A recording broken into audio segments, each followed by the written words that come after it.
ஹெட்ரோஃபோன்ஸ்னா என்ன? மக்களே, welcome to my channel. So இந்த ஹெட்ரோஃபோன்ஸ் வந்து ஹோமோஃபோன்ஸ் மாதிரி தான். பட் இங்க என்ன அப்படின்னா ஒரே ஸ்பெல்லிங் இருக்கும், வேற மாதிரி உச்சரிப்பும் வேற மாதிரி அர்த்தமும் இருக்கும் ரெண்டுத்துக்கும். ஃபார் எக்ஸாம்பிள் முதல்ல பாத்தீங்க அப்படின்னா விண்ட் அண்ட் வைண்ட், இதோட ஸ்பெல்லிங் ஒண்ணுதான், ஆனா உச்சரிப்பு வேற. விண்டுனா காத்து, வைண்டுனா கடைய சாத்து, எதையாவது மூடுறத வைண்ட் அப்படின்னு நம்ம சொல்லுவோம். Dear and dare. டியர் அப்படின்னா லைக் கண்ணுல இருந்து வர தண்ணிய வந்து நம்ம டியர் அப்படின்னு சொல்லுவோம். ஒரு விஷயத்த கிழிக்கிறத டேர் அப்படின்னு சொல்லுவோம். Let and lead. லெட் அப்படின்னா மெட்டலை குறிக்கும். லீட் அப்படின்னா ஒரு விஷயத்த வழி நடத்தி போறதுதான் நம்ம லீட் அப்படின்னு சொல்லுவோம்.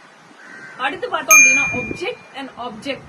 ஆப்ஜெக்ட் அப்படின்னா வேண்டாம் அப்படின்னு ஒரு விஷயத்த அப்போஸ் பண்றத ஆப்ஜெக்ட் அப்படின்னு சொல்லுவோம். ஆப்ஜெக்ட் அப்படின்னா ஒரு பொருளை குறிக்கிறது தான் நம்ம ஆப்ஜெக்ட் அப்படின்னு சொல்லுவோம். Minute and minute.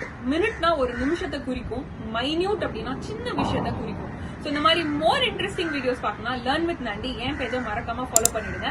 கேப்ஷன்ல நிறைய ஹெட்ரோஃபோன்ஸ் மென்ஷன் பண்றேன். பை மக்களே.